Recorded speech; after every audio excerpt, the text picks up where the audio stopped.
everyone. So I'm going to do an excerpt reading from my book The Words Shimmer, which is out August 2019. It's a book about a paramedic in her 40s who meets a university lecturer who's also in her 40s who teaches anatomy, and they get kind of thrown together to run this gardening group with these kids. And the paramedic has a secret, which I'm not going to tell you because I'm mean. Basically they meet initially and they don't like each other very much because they're very different. So this is from chapter 2 and this is their second meeting. Ruby strode away from her Mini Cooper, pressing the button on her key over her shoulder to lock it with a beep.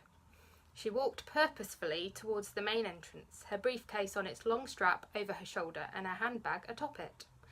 Wednesday was her favourite day, mostly because she only taught during the morning. The afternoon was supposed to be for extracurricular activities for the students, and therefore she used the time to catch up on essay marking, lesson plans and whatever took her fancy thereafter.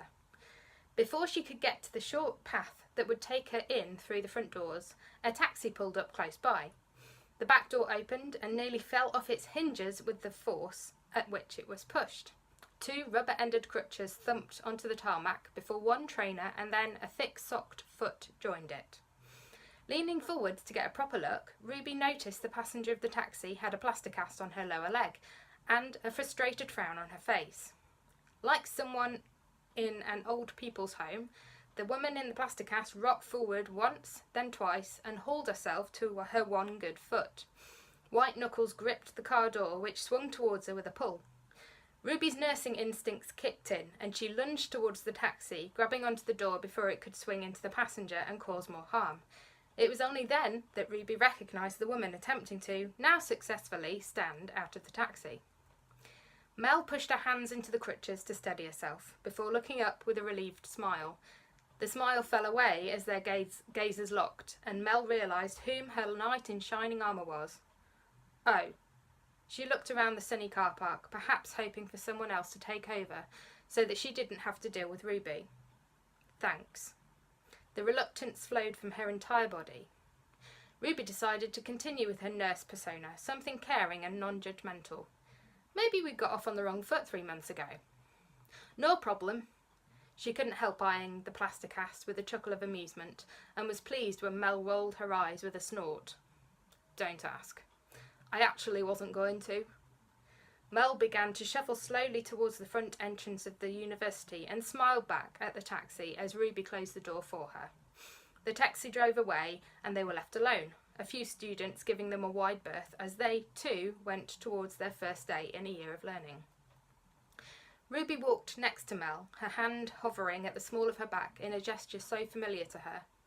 The number of patients I've taken to the toilet or to the snack machine in this way. When Mel smiled up at her, she smiled back. I'm fine once I'm going.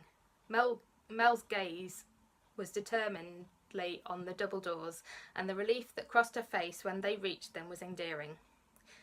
You decided to do the training then?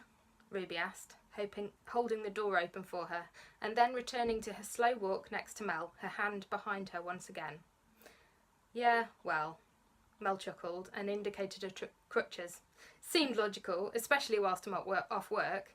Can't sit around all day waiting for my bones to heal. 8 weeks? I've done 1 week, so yep, 7 more to go, she sighed. If only I was perhaps a decade younger, it would only be 6. You don't look like you're in the age group to require more than 6 weeks. A compliment? Mel's eyes were good-humoured. That's refreshing. Ruby pursed her lips around a smile and fixed her gaze in front of them. Mel was heading towards the easterly area of the university, where Ruby knew they taught most of the ECP modules. They'd need to exit into the central outside area, which contained benches and a small fountain with fish, and that would require a small step down. Ruby's internal nose couldn't quite allow Mel to attempt this on her own, so she remained close. How old are you? Ruby put her hand to her throat and looked away. Apologies, I haven't had my morning coffee yet. Mel laughed. I don't know why people are weird about their age. I'm 47. Ruby looked up at the tall woman, whose crutches were on one of the top settings. She took in the strawberry blonde hair that was pulled back into a ponytail, the green piercing eyes and striking cheekbones. Her gaze travelled downwards, resting on strong arms encased to the elbow in a red checkered blouse. Bare below the elbow. She blinked and shook her head at her own thought. "How old are you?" Mel asked. Ruby felt her cheeks reddening. Had she been caught staring? "It's only fair." Mel stopped in front of the door to the central garden and frowned at it, so Ruby reached to push it open for her. "Thank you." 42. Mel seemed to look her up and down, and Ruby indicated with a shaky hand that she should go out of the door first. Her hand floated at Mel's back again. "I'll parrot the compliment back at you. Please, if you could tell my girls that would be great. They seem to think I'm ready for the grave." Mel wobbled on her crutches, and Ruby's hand automatically lay flat against her spine, the belt of her jeans hard against her fingertips. Mel smiled up at her and steadied herself, then stepped down and out. The sunshine caught the long straight hair clasped tightly in a ponytail as it swung like a pendulum, and Ruby smiled. Such a pretty colour. She followed her out and moved her hand once she was secure in the knowledge that Mel would not fall. They began a slow but continuous journey along the concrete path and rounded the block towards another door. "This is me." Mel stood still, her smile pulled to one side. "Thanks for the support." "That's all right. Make it up to me at some point." Ruby took a chance and swished her hair back. "I love a nice infidel." "I'll keep that in mind."